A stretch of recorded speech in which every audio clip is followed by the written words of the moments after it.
bien sûr, mais pour les Ukrainiens, je crois qu'il faut pas oublier que cette guerre, elle se joue tous les jours et elle est violente. Elle fait beaucoup de victimes, bien sûr, et elle est violente. Donc, on peut se réjouir de cette victoire, bien sûr, et c'est un bon signe pour les Ukrainiens. Au moment même où M. Poutine annexe, en quelque sorte, illégitimement les 4 régions concernées, mais ça ne veut pas dire que la guerre est plus facile maintenant qu'elle ne l'était avant. Au contraire, les combats sont très âpres.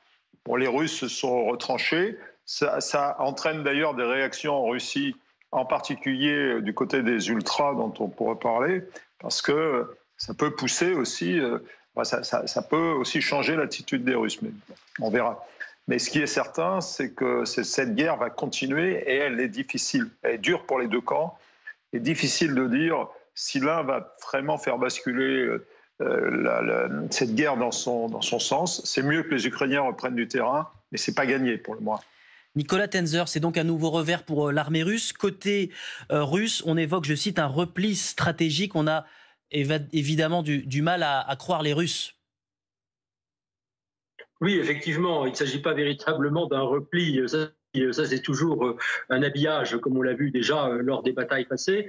C'est vrai que c'est une belle victoire stratégique, mais comme l'a très justement dit le général Paloméros, il reste encore un peu plus de 100 000 km² à reconquérir, plus bien sûr la Crimée.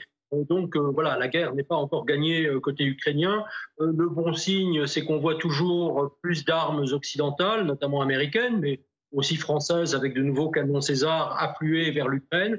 Et c'est véritablement ça, en plus du génie stratégique de l'armée ukrainienne, qui fera la différence. Et donc, bien sûr, on continue, mais il ne faut jamais oublier que les Russes gardent une puissance de nuisance qui reste quand même importante, non seulement quand même encore sur le champ de bataille, même si leur armée est très diminuée, mais quand même avec une capacité de feu qui reste tout à fait significative, mais également avec la possibilité de lancer des missiles en rétorsion sur un certain nombre de villes ukrainiennes, Odessa, Lviv, Kiev également. Donc ça, c'est quand même toujours une crainte que les Ukrainiens doivent avoir. Donc l'essentiel aujourd'hui maintenant, c'est évidemment de pousser l'armée ukrainienne, de faire en sorte qu'elle gagne le plus vite possible, qu'elle puisse reconquérir plus de territoires, parce que ça voudra dire aussi moins de morts, moins de souffrances, moins de torture, moins de désolation côté ukrainien.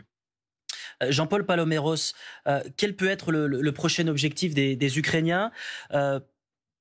Approfondir cette percée à l'est, entrer un peu plus loin dans le Donbass, c'est jouable pour l'armée ukrainienne désormais ? Alors là, ça c'est vraiment une question très intéressante parce que j'y réfléchissais encore ces derniers jours.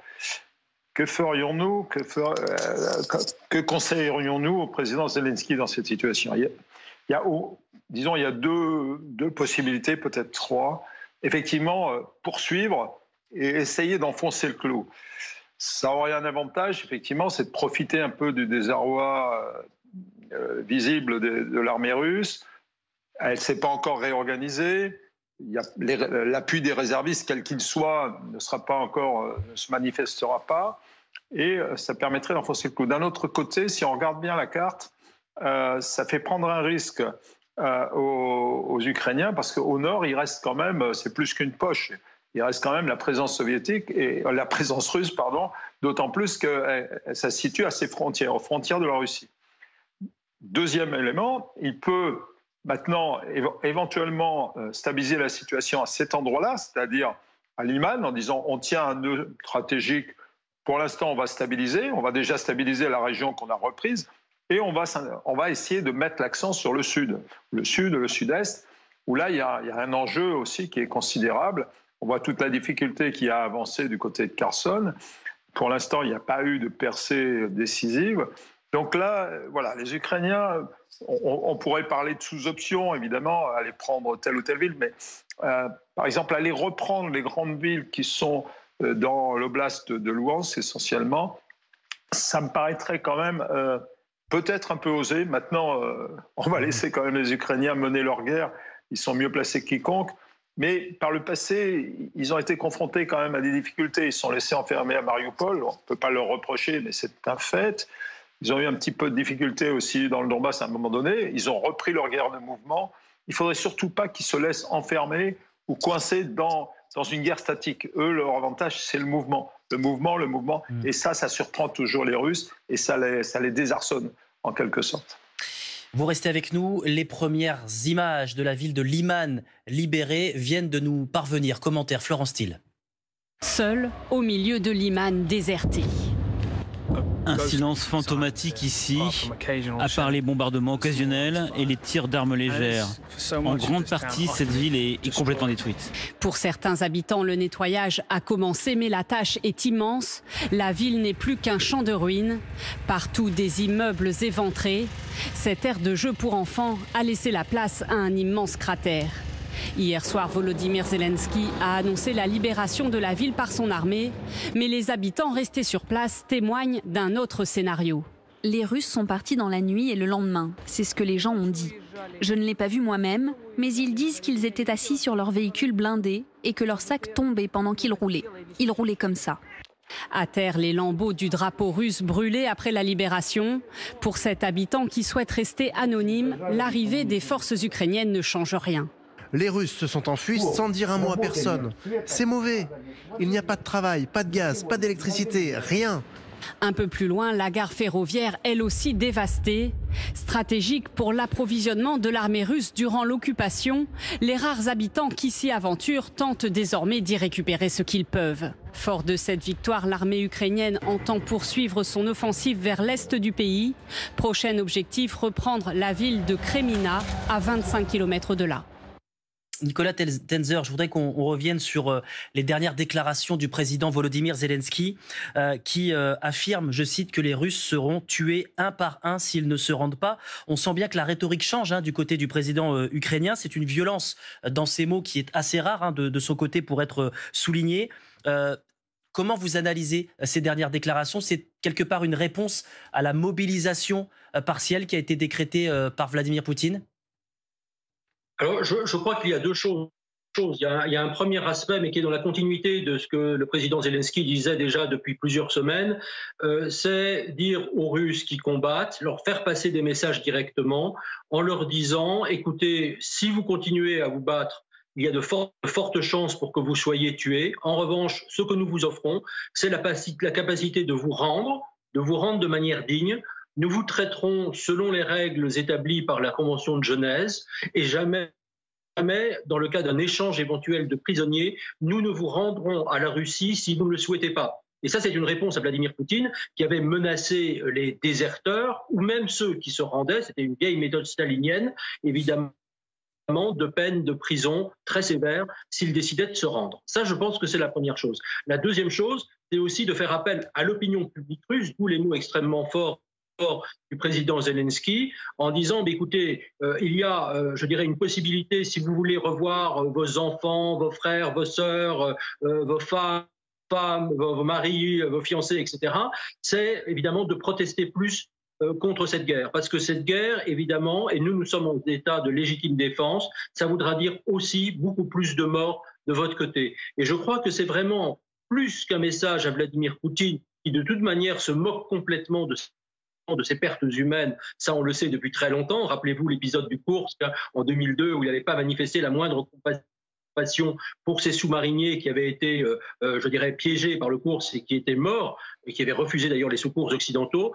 Ça, c'est pas du tout, donc pour Poutine, c'est pas du tout grave de parler des morts russes, mais en revanche, pour la population qui pourra écouter les paroles en russe parfois du président Zelensky, ça, je crois que c'est un signal tout à fait fort.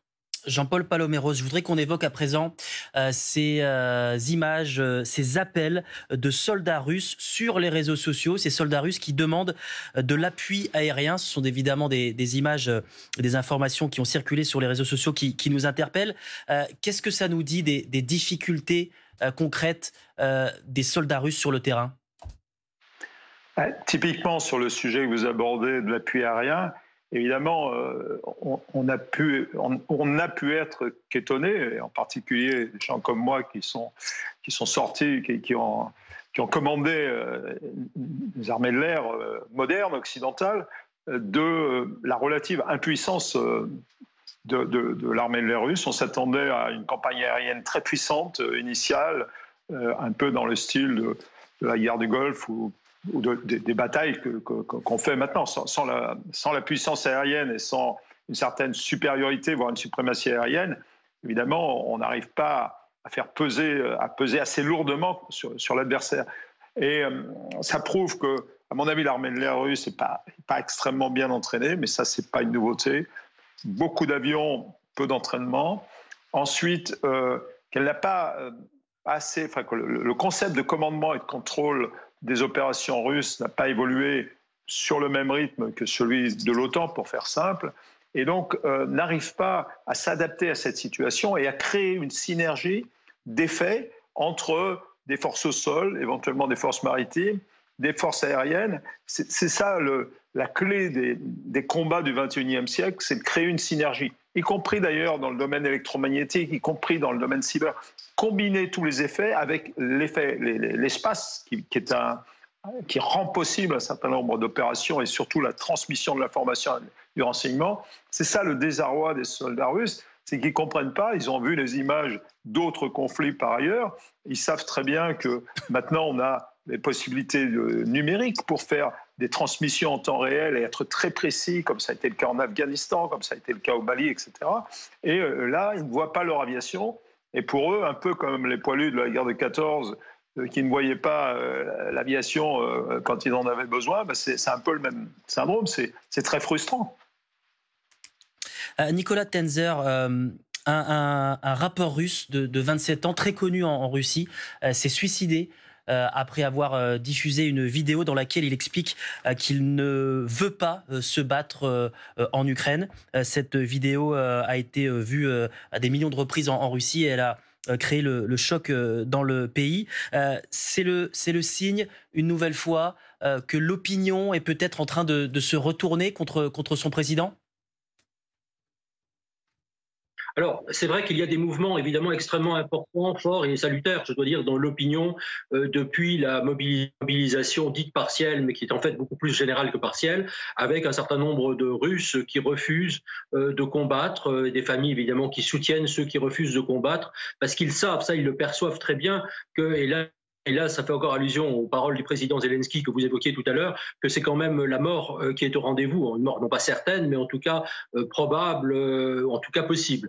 Et donc, vous avez ces Russes qui, effectivement, ne voient pas pourquoi ils accepteraient de lutter et qui peut-être préfèrent même mourir d'une certaine manière d'une mort qu'ils ont choisie, évidemment ce cas est quand même assez isolé, plutôt que de mourir dans des conditions épouvantables au combat, parce qu'il faut savoir aussi que ces Russes, il y a eu beaucoup d'images là-dessus, combattent dans les pires conditions qui soient, avec des armes désuètes, ils n'arrivent pas à dormir de manière confortable, ils doivent acheter eux-mêmes leur sac de couchage, voire leurs compresses ou leurs garrots, enfin c'est absolument terrible. Et ils ne voient pas aussi, bien sûr, la raison de cette guerre. Ils se disent, mais pourquoi est-ce que nous combattons en Ukraine? Ils n'achètent absolument pas le discours de Poutine d'un génocide qui aurait été commis par les Ukrainiens dans le Donbass, qui est évidemment de la fantaisie totale. Donc ils ne savent pas pourquoi. De là à dire pourtant que ce mouvement va se transformer en un mouvement très très vaste de protestation, on n'en est malheureusement pas encore là. C'est vrai que vous avez une accumulation de facteurs, vous avez la mobilisation, mais vous avez aussi pour la grande majorité de Russes les grandes difficultés du quotidien, la grande pauvreté qui monte, la difficulté à se soigner, l'absence d'infrastructures, la précarité, la corruption qui est envahissante à tous les niveaux, y compris au niveau local. Donc ça, ce sont des motifs d'insatisfaction. Maintenant, et aussi ce qu'on n'a pas, et je terminerai là-dessus, c'est évidemment une protestation contre la guerre elle-même.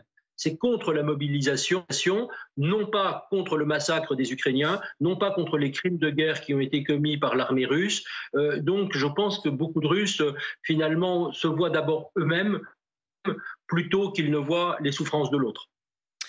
Jean-Paul Paloméros, un mot sur ces livraisons françaises de canons César qui ont été annoncées un petit peu plus tôt dans la journée, livraison donc à l'armée ukrainienne. Ce sont des obusiers. Quel est l'intérêt de ces armes pour l'armée ukrainienne et de manière plus générale, quel est l'impact aujourd'hui de ces livraisons occidentales dans cette bataille ? Les livraisons occidentales, d'abord, elles sont indispensables. Les Ukrainiens le savent mieux que quiconque et le président Zelensky ne cesse de le rappeler. Sans ces livraisons, les Ukrainiens, malheureusement, auraient perdu la guerre depuis bien longtemps. Deuxièmement, il faut leur livrer des armements qui leur soient utiles, qui soient efficaces. Et il se trouve que ces armements qui permettent de tirer dans la profondeur, plusieurs dizaines de kilomètres, avec grande précision, il faut l'ajouter. De plus, ce sont des armements, et je parle du César, très mobiles, et donc qui peut bouger très rapidement sur le théâtre avant d'être identifié, soit par un drone, soit par tout autre moyen russe. Donc ça permet de préserver les forces, c'est extrêmement important, et ça donne non seulement une capacité militaire extrêmement précieuse dans la situation actuelle aux Ukrainiens, mais aussi ça leur donne le moral. Ils se sentent soutenus par l'Occident, et ça c'est une force morale très forte. Et puis ils voient qu'ils ont maintenant les moyens d'aller porter le feu d'une manière précise chez les adversaires. Dernier élément sur cette livraison de canons César, c'est en fait des canons qui étaient destinés au Danemark, qui les avait achetés, parce que les canons César ont un certain succès à l'export, y compris en Europe. Et donc, ils ne seront pas livrés au Danemark, mais qui seront envoyés. Ça prouve quand même que c'est difficile aujourd'hui, et d'une manière générale pour les pays occidentaux, si je mets à part les États-Unis, de fournir. Ils fournissent ce qu'ils peuvent, mais on atteint quand même une certaine limite. Et ça, c'est un des enjeux des mois à venir. Est-ce que notre industrie européenne va être capable de monter en puissance? Est-ce qu'on va l'aider à monter en puissance pour pouvoir répondre aux besoins de nos forces, qui, elles, ne doivent pas se démunir, mais aussi aux besoins de l'Ukraine? C'est un double défi, si je puis dire. Nicolas Tenzer, je voudrais qu'on revienne sur les dernières sorties de Kadyrov, le président tchétchène, qui a pointé du doigt certaines décisions militaires de la Russie, et il appelle de ses voeux l'utilisation d'armes nucléaires tactiques. Il a été repris de volée par Moscou ces dernières heures, qui, je cite, l'a jugé émotif. Comment vous interprétez cette séquence? Kadyrov, qui est un proche de Poutine. Écoutez, je pense qu'il y a plusieurs choses. D'abord, vous avez, quand on parle du Kremlin, et en fait, c'est une sorte de globalité. Et au sein du Kremlin, vous avez toutes sortes de personnes dont finalement Poutine et ses proches peuvent user, je dirais, à leur guise. Donc vous avez certains qui tiennent un discours pour une fraction de l'opinion, qui est un discours extrême. Bien sûr, vous aviez ce satrape Kadyrov, mais vous avez également des gens comme l'ancien président russe, Dmitri Medvedev, qui depuis déjà quelques mois tient des discours extrêmes.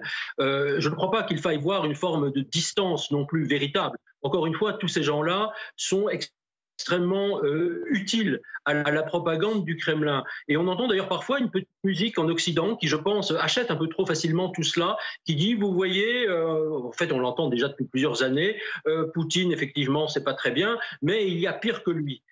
J'aimerais bien savoir effectivement comment, quand on voit les actes de Poutine, les crimes massifs contre l'humanité et de génocide qui ont été commis, comment on peut envisager pire. On peut toujours l'imaginer peut-être, mais il faut faire aussi très attention à ce que ce discours-là ne fasse pas entendre une musique, mais vous voyez, Poutine est modéré devant des extrémistes, il essaye de mettre la pression sur ces extrémistes. Non, je dirais Poutine, de par ses actes en Ukraine, comme avant en Syrie, en Géorgie, voire en Tchétchénie, je dirais, était toujours lui-même un dirigeant extrémiste. Et je pense qu'il faut faire vraiment très très attention à ne pas donc prendre à la lettre, en quelque sorte, ces démentis de Peskov, en l'occurrence, en Ukraine.